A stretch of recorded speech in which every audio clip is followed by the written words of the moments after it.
We're starting Be'ez Hashem Siman Ayin Gimel Al Gu. Oid v'cha mivchan. We have a trial, a test. Shekol zehu mikoyach hasitra achra. So he spoke about in the previous siman all the so-called miracles of the war, and he said how people, don't understand that the miracles, if there were any, could have been from the Samach Mem. And he himself says there weren't any. So he says, how do you know? What's the mivchan? What's the test to prove? What's the litmus test to prove that a miracle came from the Samach Mem, from the Sitra Achra? Okay? So he says the litmus test is like this. We can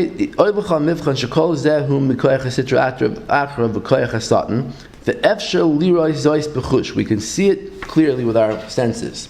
How do you see it? Shekenhu. That is like this. Why? We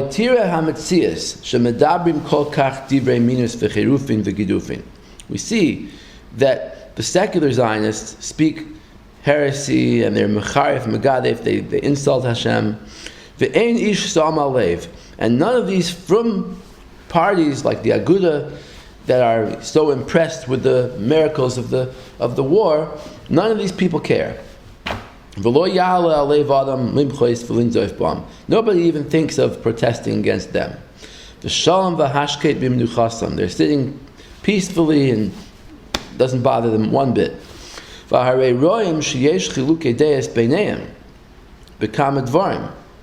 You see, even internally, in the Aguda, I think he means, internally, there are disagreements between them. And nobody argues on, nobody gets angry or protests against the other. But those who say, like he himself, the Satmar rebbe, the people who say, not to believe in their miracles, tirgaz bitnam, that makes them very angry. And they're full of anger and bitterness. Alehem kimat ruba di alma. Almost the whole world is angry at me. The Rebbe is saying, from one end of the world to the other. And they put fear, noira, like an awesome fear, al yirei Hashem. They intimidate people. All the people referred to by the Navi Malachi, yirei Hashem v'chosh ve'shmoi. Those people like me who don't want to be influenced and they don't want to follow the miracles of the wicked. So he's saying like this, look at the contrast, right? Look at these Agudists. They're so happy about the miracles, they're so excited, right? But what's the proof that the miracles are not real? What's the proof? Because these Agudists, they don't protest against the heresy of the secular Zionists, and they don't protest against people in their own party who disagree with them. What do they protest? They save all their anger just for the Satmar rebbe. That's right. So, how could that be? He says, if you were really lishma, if you really meant it, because you really believed in protesting against someone you disagree with, you would protest against all the people you disagree with. And you would go against for sure against the heretics, against the Zionists, the seculars, right? You'd for sure be protesting against them. So what does that make any sense? Elamai, you're going to be a very tolerant guy. You're going to say, okay, I don't care. I like everybody, right?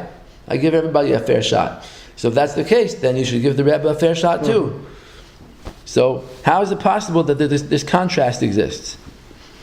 And he says, "V'hayitachen eich loy tehei Torah shlema shalanu kesicha betela shalahem." This is a phrase that the Gemara uses. Rabbi Yochanan ben Zakkai uses it when he wants to combat the Stukim. The time of the Gemara, there were debates between Rabbi Yochanan ben Zakkai and the Stukim on certain places in the Torah where the Stukim interpreted it differently. Like they said that the Shavuos has to come out on a Sunday, Machras HaShabbos, and they also said that a daughter yarshins, not a daughter, but a daughter yarshins ahead of a granddaughter. If you have a son who had a daughter, that that granddaughter is second in line to the actual daughter. Whereas according to the Torah, b'makom haben, when there was a son, the daughter doesn't yarshin. Whatever. There are certain cases where the tzdukim disagree with the halacha. So Rabbi Yochanan ben Zakkai said to them, the Torah Shleim, the whole Torah that we have, is at least as good as your silly drashas that you're making to support your opinion. So the Rebbe is saying here also, my disagreement with you is just as good as the Zionist disagreement with you, at least, right?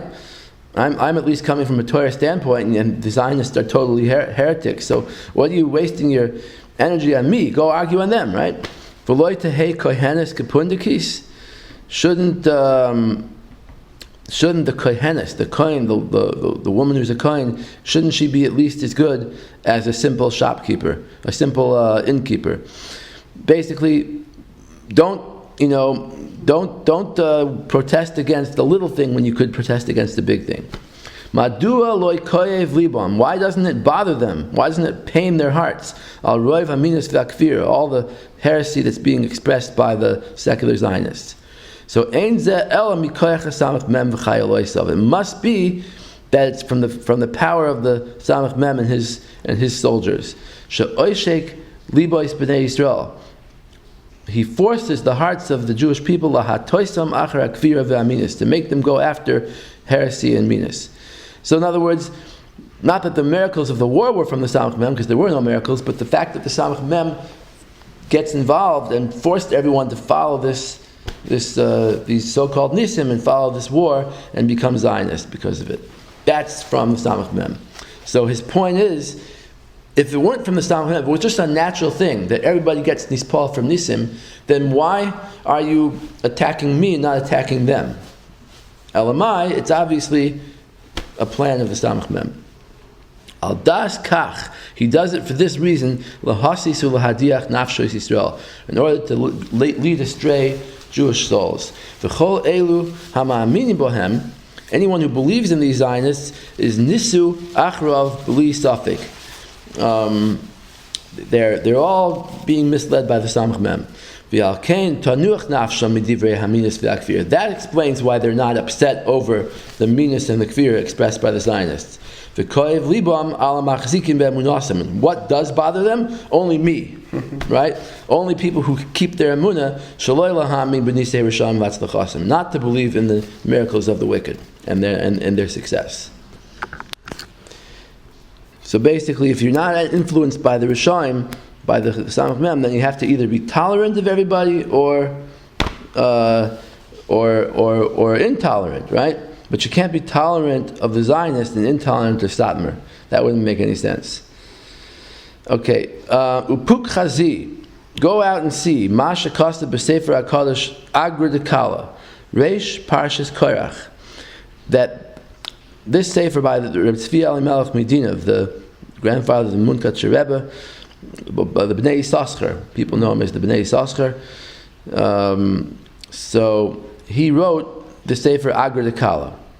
Okay, Reish Parshas Korach, Shemekubal Meraboisav, and he says he has a Kabbalah from his Rebbeim, going back, Nishmasam Eden. Siman muvhak ve'avchana l'davar v'zel l'shayin kachay sham. He says, I have a siman to know whether something is good or not. If you want to do something badly and you want to know if it's a good thing or not, this is the way to know. He says, Hinei ha'yetzer hara zed darkoi kol hayom l'fatoi sa'adam. The way of the yetzer hara is to convince a person lasos averos, to do something that's wrong, bi'amroi shezeh mitzvah, and he portrays it as a mitzvah. He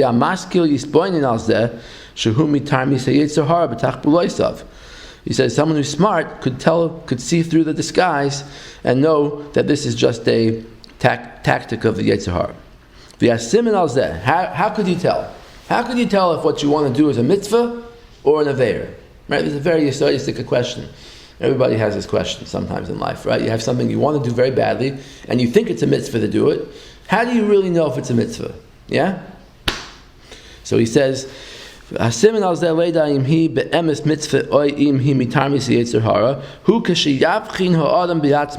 you should think to yourself about what you're doing.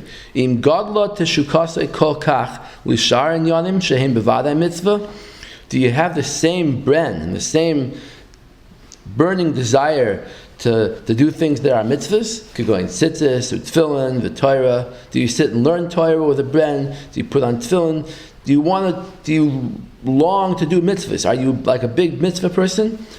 And you do all these mitzvahs with a lot of enthusiasm? Then azai hu toiv. Then you know that the other thing you want to do is also good. Your desire comes from the source of kedusha. However, if you see that you're not so excited about other mitzvahs, you're only excited about this one thing, that's the red flag. You'll